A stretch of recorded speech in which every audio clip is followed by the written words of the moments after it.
Olá, turma. Sejam bem-vindos à nossa disciplina de Física. A gente vai ter 2 aulas, então nós vamos nos encontrar por 2 semanas. Então, vamos lá para a nossa primeira aula.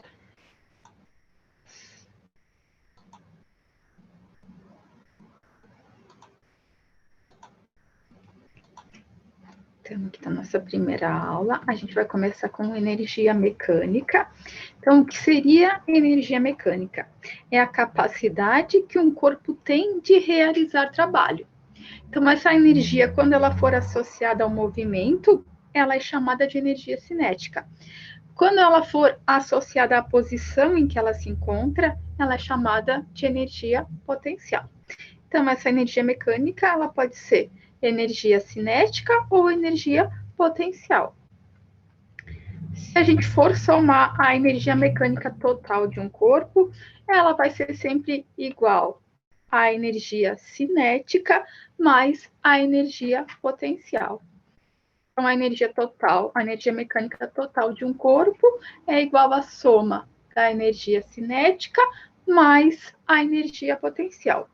Então, sempre que a gente for trabalhar com energia, a unidade para energia vai ser os joules. A gente vai usar também calorias. Então, caloria é outra unidade para a energia, mas no Sistema Internacional de Unidades, a unidade oficial para energia é o joule. Vamos ver como a gente calcula a energia cinética. Então, energia cinética é a energia que está relacionada à movimentação dos corpos, ou seja, é a energia que um corpo possui em virtude de ele estar em movimento. Então, sempre que um corpo entra em movimento, ele está convertendo, ele está gastando uma energia, que essa energia se chama energia cinética. Então, sempre que o corpo estiver em movimento, ele está usando uma energia que se chama energia cinética. Como que a gente calcula a energia cinética de um corpo? A energia cinética vai ser sempre igual a 1/2 vezes a massa desse corpo em quilogramas vezes a velocidade desse corpo ao quadrado em metros por segundo. Então, se eu quero calcular a energia cinética, vai ser sempre igual a 1/2 vezes a massa vezes a velocidade ao quadrado. Então, a energia cinética vai estar em joules, a massa sempre em quilogramas. Então, se não estiver em quilogramas, primeiro eu preciso converter para quilogramas, e a velocidade tem que estar em metros por segundo. Também, se eu tiver uma velocidade lá em quilômetros por hora, primeiro eu vou converter ela em metros por segundo para calcular a energia cinética. A gente tem aqui um exemplo. Ó. Qual é a energia cinética de um veículo de 1.000 quilogramas de massa que se move a uma velocidade constante de 3 metros por segundo? Então, a gente tem ali uma massa em quilogramas, que é igual a 1.000, e a gente tem uma velocidade que é igual a 3 em metros por segundo também. Então, a gente não precisa fazer conversão nenhuma. Eu já tenho a massa em quilogramas e já tenho a velocidade em metros por segundo. Então, a gente vai aplicar a formulazinha aqui, ó. Então, qual é a energia cinética? 1/2 vezes a massa vezes a velocidade ao quadrado. Então, eu vou ter 1/2 vezes a massa, que é 1.000 quilogramas, vezes a velocidade, que é 3, elevado ao quadrado. O que eu resolvo primeiro ali? Velocidade ao quadrado. 3 ao quadrado, quanto que é? 3 vezes 3 igual a 9. Então, eu posso multiplicar tudo que tiver no numerador. Ó. Então, eu vou ter 1 vezes a massa, que é 1.000, vezes a velocidade ao quadrado, que é 9. 1 vezes 1.000 vezes 9 vai dar 9.000. O resultado eu divido por 2. 9.000 dividido por 2, 4.500. Então, aqui a gente tem uma energia cinética de 4.500 joules.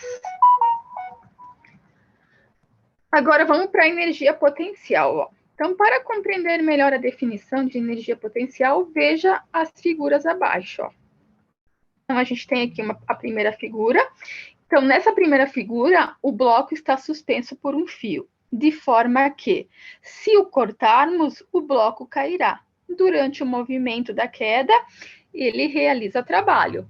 Então, a gente tem aqui uma energia armazenada aqui, ó, nesse cordão. A hora que eu cortar, esse barbante aqui, esse bloco vai descer, porque tem uma força gravitacional puxando esse bloco para baixo. No segundo caso, ó, o bloco está preso por uma mola, comprimida por um fio, de forma que, se o fio for cortado, o bloco será lançado para frente, também realizando trabalho. Então, essa mola aqui, ela está comprimida, ó, com esse fio preto aqui. Então, esse fio está comprimindo a mola. Caso eu corte esse fio, o que vai acontecer? Essa mola vai jogar esse bloco para frente. Então, aqui também eu tenho uma energia que está armazenada. A hora que eu cortar esse fio, essa energia vai realizar trabalho, vai empurrar esse bloco para frente, vai gerar um movimento que vai realizar trabalho. Ó. Então, nos dois casos, o bloco terá a capacidade de realizar trabalho, em virtude da energia armazenada pela posição em que ele se encontra. Então, a energia potencial é a energia que o corpo possui em virtude da posição que ele ocupa em relação ao referencial considerado. É uma energia armazenada que pode ser usada a qualquer momento. Então, essa energia potencial, ela pode ser de dois tipos diferentes. Pode ser energia potencial gravitacional, que é o primeiro caso que a gente viu lá do bloco. Então, eu tenho aqui uma energia potencial gravitacional, porque tem uma força gravitacional que está puxando esse bloco para baixo. E a outra energia é a energia potencial elástica. Então, aqui a gente tem uma energia elástica aqui, ó, nessa mola comprimida. Então, vamos ver primeiro energia potencial gravitacional, que é o exemplo do primeiro desenho aqui, ó, onde eu tenho o bloco suspenso ali, que se eu cortar o barbante, ele vai ser puxado, ele tem uma energia armazenada ali, que vai gerar um movimento que vai realizar trabalho. Então, por quê? Porque tem uma força gravitacional que está puxando esse bloco para baixo, como qualquer outro corpo que existe, que tem qualquer corpo que estiver suspenso, ele vai ter uma força atraindo ele para o centro da Terra, que é essa força gravitacional.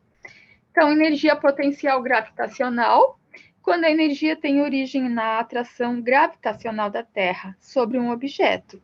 É o caso lá da primeira figura que a gente viu, em que o bloco está suspenso pelo fio. Se o fio for rompido, haverá um movimento de queda livre. Essa forma de energia depende da altura que o corpo se encontra, de sua massa e da gravidade local. Então, matematicamente, a gente calcula a energia gravitacional dessa fórmula aqui, ó. Então, energia potencial gravitacional vai ser igual a força peso vezes a altura em que o objeto se encontra. O que é essa força peso? Essa força peso é essa força que atrai para o centro da Terra. Essa força peso vai ser sempre igual à massa do objeto vezes a aceleração da gravidade local. A aceleração da gravidade aqui na Terra é sempre de 9,8 metros por segundo ao quadrado. Então, se eu quero calcular essa energia potencial gravitacional, eu vou fazer a massa vezes a aceleração gravitacional vezes a altura em que esse objeto se encontra. Então, a massa aqui do corpo vai ser sempre em quilogramas, a aceleração da gravidade local é em metros por segundo ao quadrado, e a altura vai ser sempre em metros. Então, a altura em que o corpo se encontra em relação a um determinado referencial. Nós temos aqui um exemplo. Ó. Então, uma esfera de 3 quilogramas é solta de uma altura de 40 metros. Então, imaginem essa esfera presa lá a 40 metros de altura. Calcule a energia potencial gravitacional dessa esfera. Então, ela tem uma energia armazenada lá. A hora que cortar o fio que ela está suspensa, ela vai gerar um movimento que vai realizar trabalho. Qual é essa energia potencial gravitacional? Ó? Então, vai ser igual a massa, então é sempre a mesma fórmula. Massa do corpo vezes a aceleração da gravidade local aqui na Terra, vezes a altura em que esse objeto se encontra. Então, a gente tem aqui que a massa da esfera é igual a 3 quilogramas. A aceleração da gravidade local aqui na Terra vai ser sempre 9,8 metros por segundo ao quadrado. A altura em que o objeto, a esfera, se encontra. Ela se encontra a uma altura de 40 metros. Então, eu só vou multiplicar esses três valores. 3, que é a massa, vezes 9,8, que é a aceleração gravitacional, vezes 40, que é a altura. A gente tem aqui uma energia potencial gravitacional de 1.176 joules. Então, assim que a gente calcula a energia potencial gravitacional. Vai ser sempre massa vezes a aceleração gravitacional local vezes a altura em que esse objeto se encontra. E a energia potencial elástica, então, é uma forma de energia potencial que pode ser armazenada em uma mola mediante a aplicação de uma força. Por exemplo, na segunda figura que a gente viu, em que o bloco está preso a uma mola comprimida por um fio. Se esse fio for cortado, a mola esticará e empurrará o bloco para frente, fazendo com que ele realize trabalho. A energia potencial elástica depende da constante elástica da mola e do deslocamento. Então, se a gente quer calcular qual é essa energia potencial elástica, a gente tem aqui a fórmula, ó. K, que é a constante elástica da mola, então a mola vai ter uma constante lá que será dada. X é o comprimento em metros que a mola foi deformada, então vai ser aquela distância, aquele comprimento em que a mola foi deformada, isso dividido por 2. Ó. Então, a gente vai ter K, que é a constante da mola, vezes x ao quadrado, que é o comprimento em metros em que a mola foi deformada. Então, multiplico esses dois valores e divido por 2. Ó. Então, se eu tivesse aqui 2 metros, eu faria primeiro os 2 metros ao quadrado. Então, 2 vezes 2, 4. Multiplicaria pela constante da mola, que cada exercício que tiver, vai ter lá, o exercício vai trazer qual é a constante daquela mola.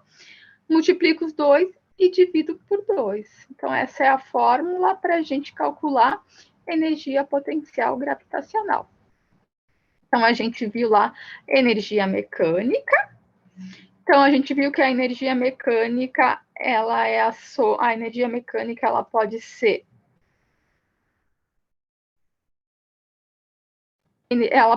energia cinética ou energia potencial. Então, a energia mecânica é a capacidade que um corpo tem de realizar trabalho.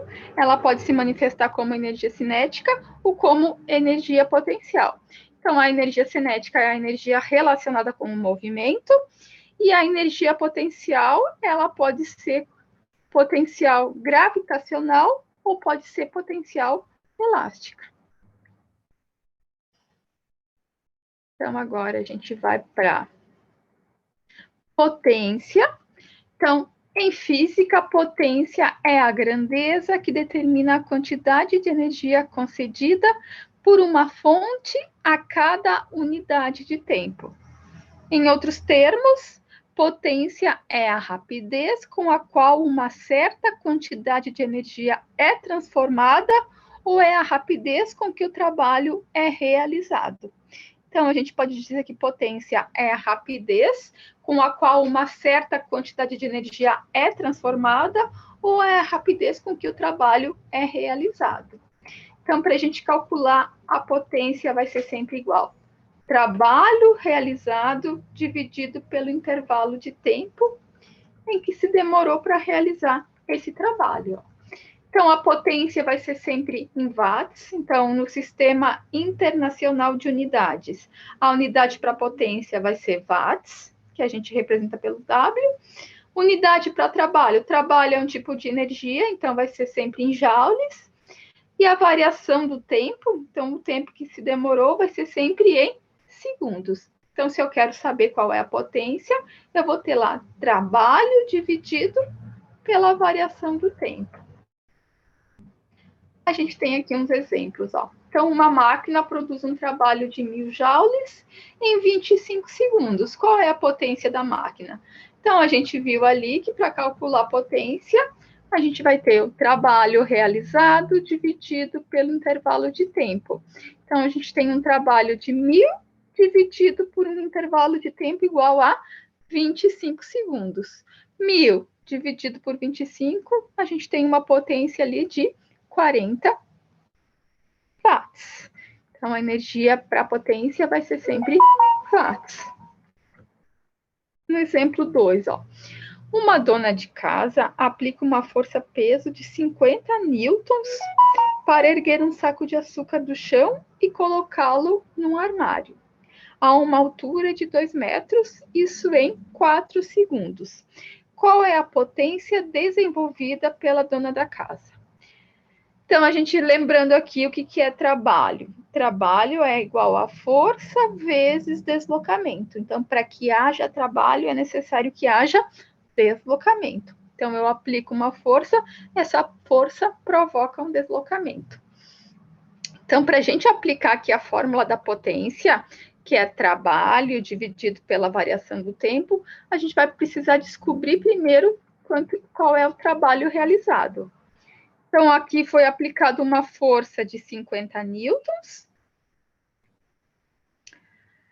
e se conseguiu mexer a uma altura de 2 metros. Então, foi deslocado por 2 metros. Então, essa força de 50 newtons deslocou esse saco de açúcar a uma altura de 2 metros. Então, se eu quero saber qual foi o trabalho realizado, vai ser a força de 50 newtons vezes o deslocamento de 2 metros. 50 vezes 2 igual a 100 joules. Então, a gente tem aqui um trabalho realizado igual a 100 joules. Agora, para a gente calcular a potência, então a gente já sabe qual é o trabalho, que é igual a 100. O que é potência? É o trabalho realizado dividido pelo intervalo de tempo. Então, a gente sabe que isso demorou 4 segundos.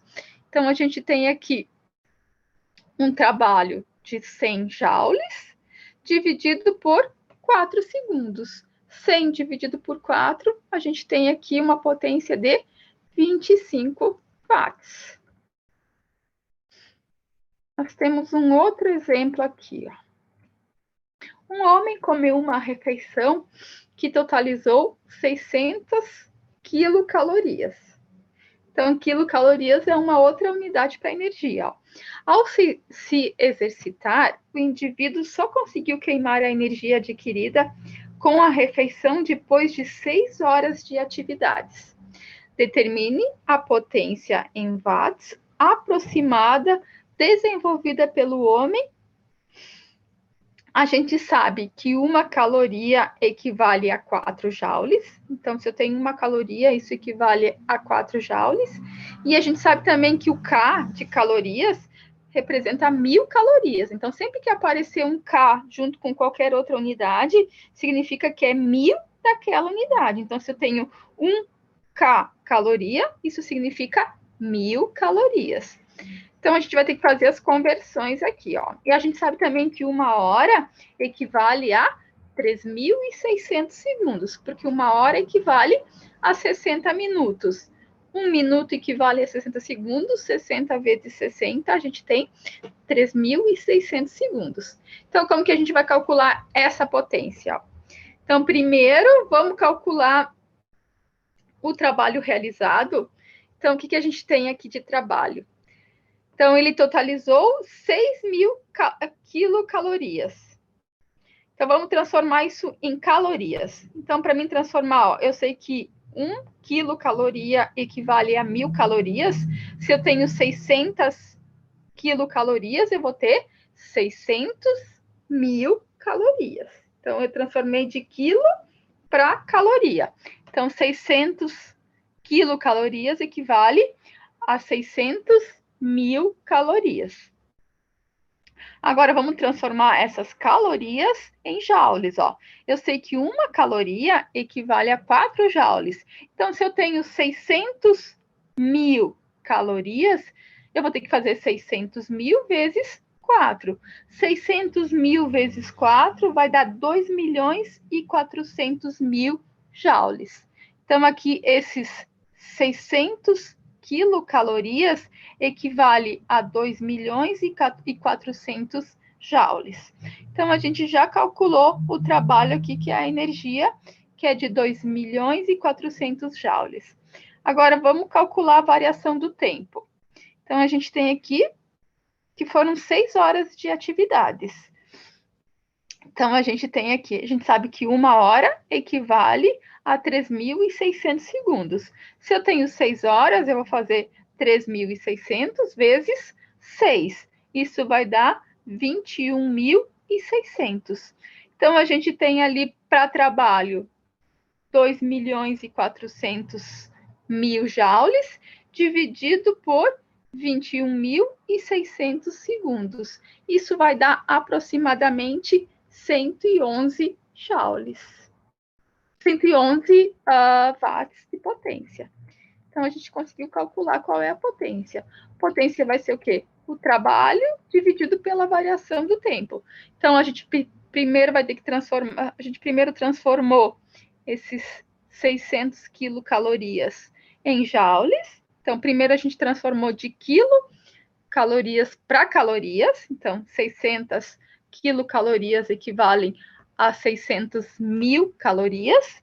E de calorias a gente transformou para joules. Então, se uma caloria equivale a 4 joules, se eu tenho 600 mil calorias, eu vou ter 2.400.000 joules. Vou fazer os 600 mil vezes 4.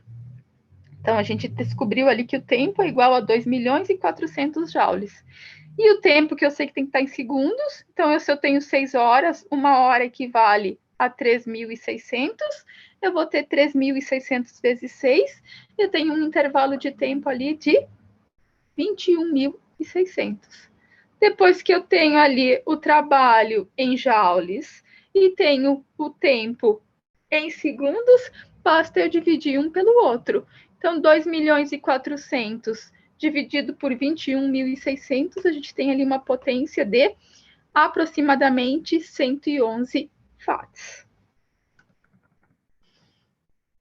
Agora a gente vai para a quantidade de movimento. Ó. Então, se observarmos alguns acontecimentos em nossa vida diária, veremos que a física está diretamente ou indiretamente envolvida, seja em nosso caminhar ou no mover dos automóveis, seja quando andamos de bicicleta, etc. Com isso, podemos concluir que a física faz parte de nossas vidas. Vejamos esse exemplo. Ó. O que você acha mais fácil de fazer?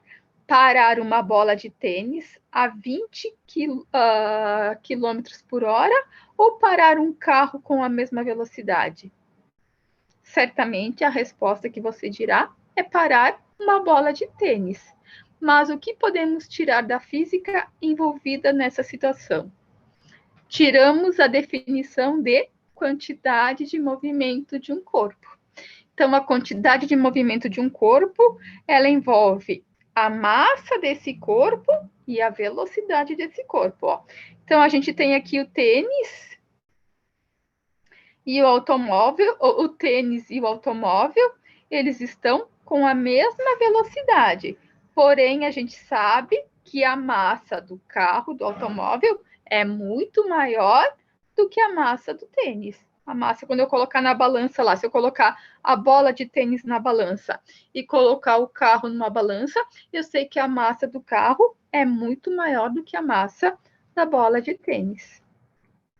Então, isso é o que envolve quantidade de movimento. Então, é a massa do corpo e a velocidade desse corpo. Ó. Então, esse exemplo nos permite deduzir que tanto a massa quanto a velocidade são importantes na descrição do movimento e que uma grandeza que se relacione com a massa e a velocidade do objeto caracteriza melhor o movimento do que somente a velocidade.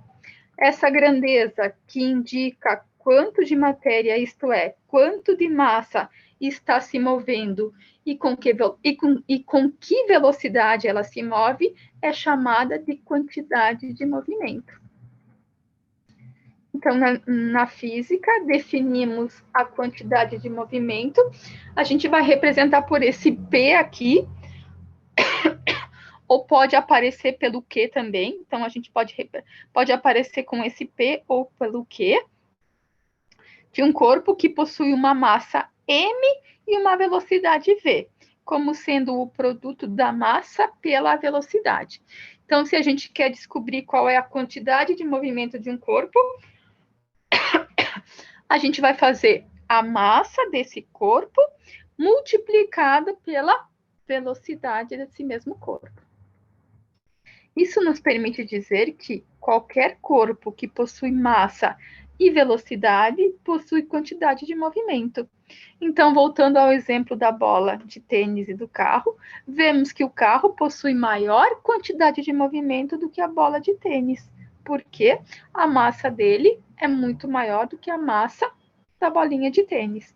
Então, matematicamente, a gente expressa a quantidade de movimento como P igual a massa vezes a velocidade. Então, essa flechinha em cima é porque são grandezas vetoriais. Então, tanto quantidade de movimento quanto velocidade são grandezas vetoriais. Não podemos nos esquecer de que a quantidade de movimento de um corpo é uma grandeza vetorial. Portanto, ela possui módulo, direção e sentido. A unidade de medida da quantidade de movimento no Sistema Internacional de Unidades é o quilograma vezes metros por segundo. Quilogramas, que é da massa, vezes metros por segundo, que é da velocidade. Então, a quantidade de movimento, por ser vetorial, possui sempre a mesma direção e o mesmo sentido da velocidade. Sendo assim, dizemos que só o valor da quantidade de movimento não define a grandeza, pois precisamos também saber a direção e o sentido. Podemos concluir pela equação acima que a quantidade de movimento de um corpo é diretamente proporcional à massa e à velocidade. Sendo assim, um grande valor de quantidade de movimento pode significar ou uma grande massa ou uma alta velocidade. Então, se um corpo lá possui uma quantidade de movimento muito grande, significa que ele tem ou uma massa muito grande ou ele está numa velocidade muito alta, ou um ou outro, ou os dois. Aqui, ó, exemplo. Ó. Se um automóvel e um caminhão com a mesma velocidade, ambos andando a 80 km por hora, colidem frontalmente com um poste, o efeito dessa colisão é o mesmo para os dois veículos? Não, a gente sabe que vai ser maior o efeito para o caminhão, né? Porque ele tem uma massa maior, ele tem uma quantidade de movimento maior, porque a massa dele é maior do que a massa de um automóvel. Vamos considerar agora dois veículos de mesma massa colidindo de frente com uma parede. Um de 80 km por hora e o outro a 60 km por hora. Em qual deles o efeito da colisão será maior? A gente viu lá que quantidade de movimento tem a ver com a massa e com a velocidade do objeto, né, do corpo. Então, se o veículo que estiver andando a 80 km por hora, que estiver com uma velocidade maior, vai ter um efeito maior na colisão. Então, sempre o que tiver massa maior ou que tiver velocidade mais alta, vai ter um efeito maior. Agora, suponha que a velocidade de um objeto obedece à seguinte equação. Então, para saber a velocidade desse objeto, essa velocidade é igual a 16 menos 2 vezes o tempo. Sendo a massa desse objeto igual a 3 kg, calcule a quantidade de movimento desse objeto num instante de 5 segundos. Então, a gente vai primeiro precisa calcular a velocidade, ó, que é dada por essa equação aqui. velocidade igual a 16 menos 2 vezes o tempo. A gente tem aqui um tempo que é um instante de 5 segundos. Então, vou fazer aqui velocidade igual a 16, menos 2 vezes 5 dá menos 10, a velocidade vai ficar igual a 16 menos 10, igual a 6 metros por segundo. Então, a gente descobriu aqui a velocidade. Agora, para calcular a quantidade de movimento, vai ser igual a quê? A massa do corpo, que é 3 quilogramas, vezes a velocidade desse corpo, que é igual a 6 metros por segundo. A gente tem aqui uma quantidade de movimento igual a 18 quilogramas vezes metros por segundo. Então, marque a alternativa correta a respeito da quantidade de movimento. Grandeza que é resultado do produto da massa de um corpo por sua velocidade. Lembre-se que, de acordo com o Sistema Internacional de Unidade, a unidade de medida para a quantidade de movimento será sempre quilogramas vezes metros por segundo. Então, vamos ver qual a alternativa que explica melhor a quantidade de movimento. Então, a quantidade de movimento é uma grandeza escalar. Então, a gente já viu que ali, essa já é falsa, porque a gente viu lá que ela é uma grandeza vetorial. O que é uma grandeza vetorial? Que além de um valor numérico, ela precisa de uma direção e um sentido. Então, ela não é uma grandeza escalar, ela é uma grandeza vetorial. B. Forças internas são capazes de gerar variação na quantidade de movimento total de um sistema. Também não está certo. Em hipótese alguma, forças internas gerarão variação da quantidade de movimento. Também não está definindo o que é quantidade de movimento. E D. A quantidade de movimento é uma grandeza vetorial, até aqui tudo certo, cuja direção e sentido são sempre iguais ao vetor velocidade. Então, essa D é o que melhor define o que é quantidade de movimento. É uma grandeza vetorial, tem uma direção, um valor numérico, uma direção e um sentido. Essa direção e o sentido vão ser sempre iguais ao da velocidade. Se eu tenho uma velocidade que é na diagonal e é para a direita, essa quantidade de movimento vai ter a mesma direção e o mesmo sentido dessa velocidade. Nunca vão ser opostos. Então, a gente viu aqui o que é quantidade de movimento. Agora, vamos para impulso de uma força. Então, o impulso é uma grandeza física que mede a mudança da quantidade de movimento sofrida por um corpo sobre o qual atua uma força. F durante um intervalo de tempo ΔT. Então, o impulso é uma grandeza vetorial, isto é, apresenta módulo, direção e sentido, então também é uma grandeza vetorial, e a sua unidade no Sistema Internacional de Unidades é o quilograma vezes metros por segundo, ou simplesmente newtons vezes segundo. Então, a fórmula para a gente calcular o impulso é impulso igual a força vezes a variação do tempo. Essa força vai ser sempre em newtons. E essa variação de tempo vai ser sempre em segundos. Ó. Então, o impulso pode ser em quilogramas vezes metros por segundo, porque ela mede também a variação da quantidade de movimento, ou pode ser newtons por segundo, porque além de impulso, além de ser uma força vezes uma variação de tempo, ela é igual à variação da quantidade de movimento. Então, aqui a gente tem, ó, impulso igual a força média vezes intervalo de tempo. A força média vai ser sempre em newtons, o intervalo de tempo vai ser sempre em segundos. O principal uso do impulso na física é voltado para o estudo das colisões entre os corpos. Então, durante as colisões, é comum que as forças mútuas exercidas entre os corpos sejam variáveis. Então, essas forças mútuas variam, não são sempre as mesmas, fazendo-se necessário o uso do impulso para o cálculo das velocidades ou das quantidades de movimento dos corpos envolvidos nas colisões. O impulso também equivale à mudança da quantidade de movimento de um corpo.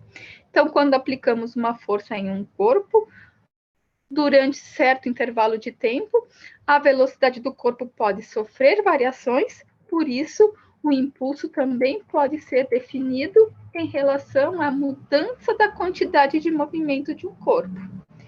Então, observe que o impulso, então a gente tem ele em metros por segundo, em newtons vezes segundos, ou quilogramas vezes metros por segundo. Então, quando que eu vou usar newtons vezes segundos? Quando eu tiver aqui que impulso é igual a força média vezes variação do tempo. Então, quando eu fizer esse cálculo, eu vou ter aqui uma unidade que vai ser newtons vezes segundos. E quando que eu vou usar quilogramas vezes metros por segundo? Quando eu tiver aqui que impulso é igual à variação da quantidade do movimento. Então, significa que essa quantidade de movimento aqui variou, aumentou ou diminuiu. Então, ela mudou essa quantidade de movimento. Então, esse impulso pode ser igual tanto à força média vezes a variação da velocidade, a variação do tempo, quanto ela pode ser igual à variação da quantidade de movimento. O que é variação da quantidade de movimento? É a quantidade de movimento final menos a quantidade de movimento inicial. O que é quantidade de movimento? É movimento, massa, vezes a velocidade do corpo. Ó. Então, aqui eu tenho quantidade de movimento final vai ser o quê? Massa vezes velocidade do corpo final, menos quantidade de movimento inicial, vai ser o quê? Massa do corpo vezes velocidade do corpo inicial. Então, a variação da quantidade de movimento pode ser em newtons vezes segundo ou quilogramas vezes metros por segundo. A quantidade de movimento final também, a quantidade de movimento inicial também. A massa sempre em quilogramas, a velocidade tanto final quanto inicial sempre em metros por segundo. Usos cotidianos do impulso. Então, pode parecer que não, mas o impulso é usado cotidianamente para diminuir o módulo da força exercida sobre um corpo durante as colisões. Confira alguns exemplos práticos de aplicação do conceito de impulso. Então, atualmente, os para-choques presentes nos veículos são feitos de materiais elásticos. Durante uma batida, esses para-choques sofrem grandes deformações até que o veículo pare completamente. Isso aumenta o tempo da batida, diminuindo assim o módulo da força média exercida sobre o automóvel. Dessa forma, os passageiros no interior do veículo sofrerão menos com a desaceleração. Um outro exemplo, ó. Quando um boxeador prepara-se para receber um golpe do qual não conseguiu desviar-se, ele desloca seu rosto para trás, aumentando o tempo de contato do golpe, diminuindo assim a força exercida sobre ele. Então, impulso e quantidade de movimento, ó. Então, a unidade do impulso é a mesma utilizada na quantidade de movimento, quilogramas vezes metros por segundo. Além disso, dizemos que o impulso que é aplicado sobre um corpo é igual à variação da quantidade de movimento desse corpo. Então, a gente viu lá que impulso é igual ao quê? Variação da quantidade de movimento, e a gente viu que impulso também é igual à força média vezes a variação do tempo. Então, a gente pode dizer o quê? Que força média vezes a variação do tempo é igual à variação da quantidade de movimento, ó, porque ambos esses são igual a impulso. Ó. Isso aqui é igual a impulso e isso aqui também é igual a impulso. Então, a gente pode dizer que isso é igual a isso. Então, eu posso dizer que a força média vezes a variação do tempo vai ser igual à variação da quantidade de movimento. Então, a gente sabe que a variação da quantidade de movimento é o quê? A quantidade de movimento final menos a quantidade de movimento inicial. O que é quantidade de movimento? É massa do corpo vezes a velocidade do corpo. Então, se eu tenho quantidade final, eu vou ter aqui velocidade final. Se aqui eu tenho quantidade inicial, o que é quantidade de movimento? Massa, a massa do corpo vezes a velocidade do corpo. Se aqui eu tenho quantidade inicial, aqui vai ser velocidade inicial. Então, vamos ver um exemplo aqui, ó. Calcule o módulo do impulso exercido pelo motor de um veículo de 80 quilogramas que acelera de uma velocidade inicial de 20 metros por segundo até 30 metros por segundo. A gente quer saber qual é o módulo do impulso. Então, a gente viu ali na fórmula que impulso é igual ao quê? A variação da quantidade de movimento. Então, aqui a gente viu que teve uma variação na quantidade de movimento, ó. Então, esse veículo estava a 20 metros por segundo, ó. Então, 80 quilômetros. Então, a quantidade de movimento dele era ó, que era o quê? A massa vezes a velocidade. Essa velocidade passou para 30 metros por segundo. Então, essa quantidade de movimento também mudou, ó. Então, foi de 800 vezes 30. Então, teve um aumento na quantidade de movimento. Como que a gente calcula quanto que essa quantidade de movimento aumentou? A gente vai pegar a quantidade de movimento final menos a quantidade de movimento inicial. O que é a quantidade de movimento? Massa vezes velocidade, né? Então, vamos pegar qual é a quantidade de movimento final. Então, final, ele estava aqui numa velocidade de 30 metros por segundo, ó. Então, é 800, que é a massa do veículo, vezes a velocidade final, que é 30 metros por segundo, menos a quantidade de movimento que ele tinha no início, que era o quê? A massa dele, que é 800, vezes a velocidade que ele estava, que era 20, ó. A gente vai multiplicar aqui 800 vezes 30, 24 mil. 800 vezes 20, 16 mil. Agora é só diminuir os dois. 24 mil menos 16 mil, a gente tem aqui um impulso de 8 mil quilogramas vezes metros por segundo. Então, foi essa variação da quantidade de movimento, ó. Então, a gente tinha ali um veículo que estava andando, um veículo de uma massa igual a 800 quilogramas, que estava andando a uma velocidade de 20 metros por segundo e passou para uma velocidade de 30 metros por segundo. Então, a gente teve ali uma variação da quantidade de movimento. Um outro exemplo aqui, ó. Uma força de 120 newtons é aplicada a uma pequena bolinha de tênis de massa igual a 0,050 quilogramas, por uma raquete durante um intervalo de tempo igual a 0,01 segundos. Sabendo que a bolinha movia-se no sentido direita a esquerda e, imediatamente antes de tocar a raquete, encontrava-se com uma velocidade de 15 metros por segundo. Então, calcule o módulo do impulso exercido pela bola, sobre a bola. Então, a gente viu lá que a gente pode calcular um impulso como a força aplicada vezes a variação do tempo, ó. Então, a gente viu aqui em cima, ó. A gente pode calcular impulso como força aplicada, a força média aplicada vezes a variação do tempo. Ou a gente pode calcular ainda como impulso, como variação da quantidade de movimento. Nesse exemplo aqui, ó, a gente tem a força aplicada, ó, uma força de 120 newtons, e a gente tem um intervalo de tempo que é de 0,01 segundos. Então, eu posso calcular o impulso por essa fórmula aí, que é força média vezes intervalo de tempo. Então, 120, que é a força em newtons, vezes 0,01, que é o intervalo de tempo. A gente tem aqui um impulso igual a 1,2 quilogramas vezes metros por segundo. que a gente quer saber agora? Qual é a velocidade final da bola? Ó? Então, ela teve uma variação na quantidade de movimento. Ó.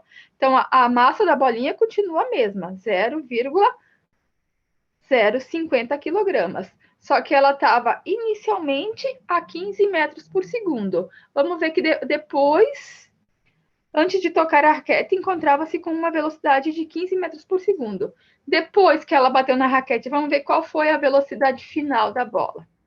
Então, a gente sabe que impulso é igual ao quê? A variação da quantidade de movimento. Ou seja, a quantidade de movimento final menos a quantidade de movimento inicial. Então, a gente descobriu aqui que o impulso é igual a 1,2. E a gente sabe também que o impulso é igual ao quê? A variação da quantidade de movimento. Então, vamos usar a informação que a gente descobriu aqui da A. Então, o impulso é igual a 1,2. Impulso é igual ao quê? A variação da quantidade de movimento, que é o quê? Quantidade de movimento final menos quantidade de movimento inicial. Então, vamos ver qual é a quantidade de movimento final. Então, vai ser a massa da bolinha, que é 0,050, vezes a velocidade final, que é o que a gente quer descobrir que não conhece, menos a quantidade de movimento inicial. Então, aqui, ó, a bolinha tem massa igual a 0,050, vezes a velocidade que ela tinha inicial era 15 metros por segundo.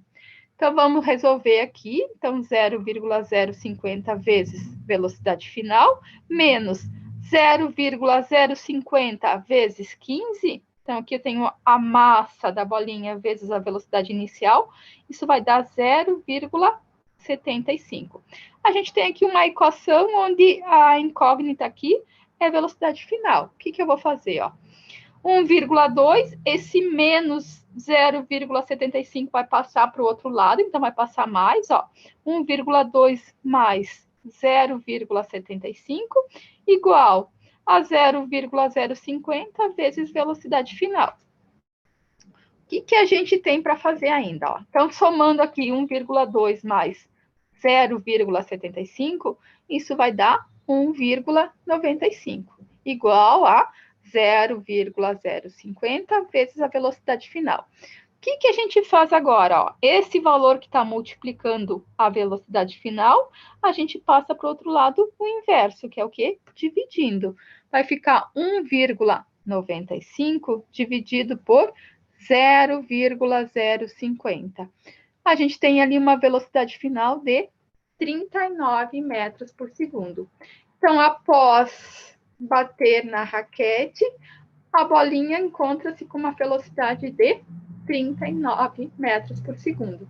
Então, de 15 metros por segundo, passou para 39 metros por segundo. Então, aqui com o impulso, a gente conseguiu descobrir qual foi a velocidade final da bolinha. Então, isso a gente viu agora, então, impulso e variação da quantidade de movimento. A gente só vai dar uma olhadinha por cima aqui em colisões. Então, colisões elásticas e inelásticas. Então, as colisões são interações entre corpos em que um exerce força sobre o outro, sendo a classificação feita de acordo com a conservação de energia. Então, existem as colisões elásticas e as colisões inelásticas. Então, as colisões elásticas é quando, antes e após a colisão, a quantidade de movimento continua a mesma. Ó. Então, a quantidade de movimento e a energia cinética se conservam. Ó. Então, aqui a gente tem as colisões elásticas. Ó. Então, a gente tem conservação do momento linear, ou da quantidade de movimento. Então, antes e após a colisão, a quantidade de movimento é a mesma, e a energia cinética também se conserva. Então, a energia cinética inicial, antes da colisão, e a energia cinética após a colisão é a mesma. Então, isso é na colisão elástica. A colisão inelástica, ela pode ser parcialmente inelástica ou perfeitamente inelástica. Então, perfeitamente inelástica é quando ocorre a perda máxima da energia cinética. Então, nesse, a energia cinética não se conserva. Então, após esse tipo de colisão, os objetos seguem unidos como se fossem um único corpo, com massa igual à soma das massas antes do choque. Então, isso quando ela é perfeitamente inelástica. E parcialmente inelástica ocorre conservação de apenas uma parte da energia cinética, de forma que a energia final é menor do que a energia inicial. Então, na colisão inelástica, não tem conservação de energia cinética. Na perfeitamente inelástica, ocorre perda máxima da energia cinética, e na parcialmente inelástica, na parcialmente inelástica, ocorre a conservação de apenas uma parte da energia cinética. Então, em ambas, a energia não se conserva. Em ambas, tanto na perfeitamente inelástica quanto na parcialmente inelástica. Então, só tem conservação, conservação de energia cinética apenas nas colisões elásticas. Então, essa foi a nossa aula, nossa primeira aula de física. Espero que tenham gostado. Nos encontramos na próxima aula, então. Beijo, boa semana de estudos. Até a próxima.